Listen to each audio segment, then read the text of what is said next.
ان اللہ یحب التوابین و یحب المتطہرین وقال رسول اللہ صلی اللہ علیہ وسلم تنظفوا ما استطعتم او کما قال علیہ الصلوۃ والتسلیم۔ رب تعالیٰ نے آقا نامدار محمد صلی اللہ علیہ وسلم سے فرمایا وَثِيَابَكَ فَطَهِّرْ وَالرُّجْزَ فَاهْجُرْ، اے حبیب اپنے کپڑوں اور اپنے لباس کو صاف کیجیے، کثافت اور گندگی سے اپنے آپ کو دور کریں۔ ان اللہ یحب المتطہرین۔ رسول کریم صلی اللہ علیہ وآلہ وسلم نے بھی فرمایا کہ الطہور شطر الایمان، پاکیزگی طہارت ایمان کا نصف حصہ ہے۔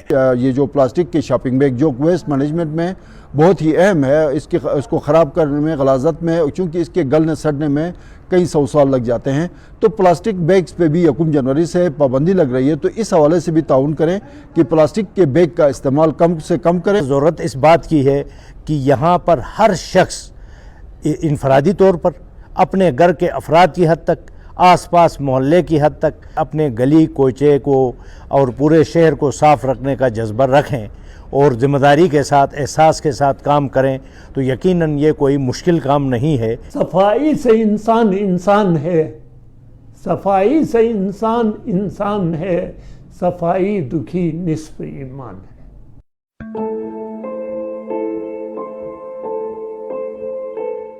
اللہ تعالیٰ نے اس کائنات کو ہر لحاظ سے مکمل اور خوبصورت پیدا کیا ہے۔ قدرت نے روز اول سے ہی اس کا جامع نظام وضع کر دیا ہے۔ یہاں بسنے والی ہر مخلوق بشمول انسان، حیوانات، نباتات، پرندے اور آبی حیات ایک دوسرے سے جڑے ہوئے ہیں۔ اسی تعلق کو بیولوجی کے ماہرین ایکو سسٹم کہتے ہیں۔ ایکو سسٹم میں شامل ہر مخلوق سالڈ ویسٹ پیدا کرتی ہے۔ ان میں سے بیشتر کا ویسٹ قدرتی عمل کے ذریعے تلف ہو کر سسٹم کا حصہ بن جاتا ہے۔ تاہم انسان واحد مخلوق ہے جس کی پیدا کردہ تمام سالڈ ویسٹ نیچرل طریقے سے تلف نہیں ہوتی، اور اگر اسے مناسب طریقے سے تلف نہ کیا جائے تو یہ ماحول پر برے اثرات مرتب کرتی ہے۔ موسمیاتی تبدیلی سے ممکنہ طور پر متاثر ہونے والے ممالک میں پاکستان 5ویں نمبر پر ہے، جبکہ گلگت بلتستان اس تیزی سے رونما ہونے والی موسمیاتی و ماحولیاتی تبدیلیوں کے حوالے سے دنیا کے حساس ترین پہاڑی علاقوں میں شمار کیا جا رہا ہے۔ ماہرین اس بات کو تسلیم کرتے ہیں کہ پاکستان میں موسمیاتی تبدیلی کے سب سے زیادہ منفی اثرات گلگت بلتستان پر مرتب ہو رہے ہیں، جو پورے پاکستان کو شدید متاثر کر رہے ہیں۔ درجہ حرارت میں تیزی سے ہونے والے اضافے کے باعث اس خطے میں موجود گلیشیئرز کے پگھلاؤ کے عمل میں تیزی آ چکی ہے۔ گلیشیائی جھیلوں کے ٹوٹنے،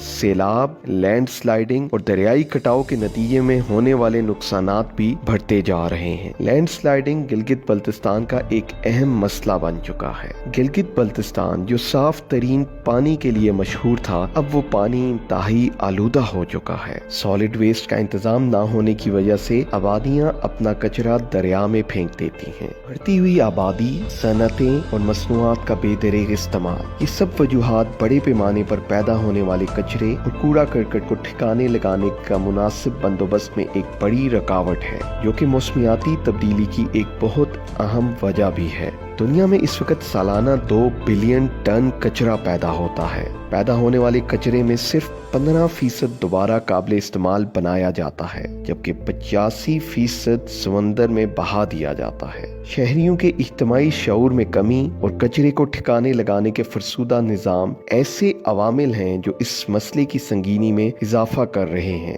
سالڈ ویسٹ ہے کیا؟ ماہرین کے مطابق ڈومیسٹک ویسٹ میں گھروں کا کوڑا کرکٹ، خوراک کی باقیات، تعمیراتی میٹیریل اس میں شامل ہیں۔ انسان کی ترقی نے بڑے بڑے مسائل کو جنم دیا ہے، جن میں ایک اہم ترین مسئلہ سالڈ ویسٹ ہے۔ کوڑا کرکٹ جن علاقوں میں کھلے مقامات پر پھینک دیا جاتا ہے، یہ جسم پر منفی اثرات مرتب کر رہے ہیں۔ زیرو ویسٹ حکمت عملی۔ جدید دنیا میں سالڈ ویسٹ مینجمنٹ پر بہت کام کیا جا چکا ہے۔ گھروں سے اکٹھا کیا جانے والا سالڈ ویسٹ کی باقاعدہ سیگریگیشن کی جاتی ہے۔ میں موجود فوڈ آئٹمز اور گلنے سڑنے والی اشیاء کو الگ کر کے اس سے کھاد بنا لی جاتی ہے۔ لوہے اور پلاسٹک کی اشیاء کو دوبارہ قابل استعمال بنانے کے لیے الگ کر لیا جاتا ہے، ناقابل استعمال اشیاء کو الگ کر لیا جاتا ہے۔